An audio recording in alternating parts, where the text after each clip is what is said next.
முட்டை கிரேவி ரொம்ப சிம்பிளாகவும் அதே போல் ரொம்ப டேஸ்ட்டாகவும் எப்படி செய்யுதுன்னு பார்க்கலாமா? பேனில் 4 டீஸ்பூன் ஆயில் ஊற்றிக்கிட்டு கொஞ்சமாக கடுகு போட்டுக்கிட்டு பெரிய வெங்காயத்தை நீல வாக்கில் கட் பண்ணாமல் சின்ன சின்னதாக கட் பண்ணி சேர்த்துக்கிட்டா ரொம்ப டேஸ்ட்டாக இருக்கும்.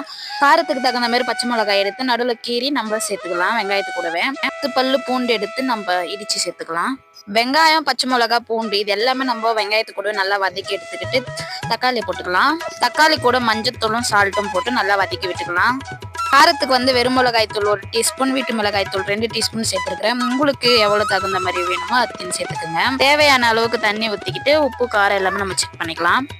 4 முட்டையுமே பேனில் உடச்சி ஊற்றாம ஒரு பவுலில் ஊற்றிக்கிட்டு 4த்தையுமே அதுக்கடுத்து ஒன்று ஒன்றா நீங்கள் எடுத்து அப்ளை பண்ணுங்க. பேனில் ஊற்றிட்ட பிறகு ஒரு 5 நிமிஷம் கழிச்சு நம்ம கேஸ் ஆஃப் பண்ணிடலாம். லாஸ்ட்டாக கொத்தமல்லி போட்டு இறக்குங்க. ரொம்பவே சூப்பராக இருக்கும். இந்த கிரேவி நீங்களும் வீட்டில் செஞ்சு பாருங்கள். ரொம்ப டேஸ்ட்டாக இருக்கும்.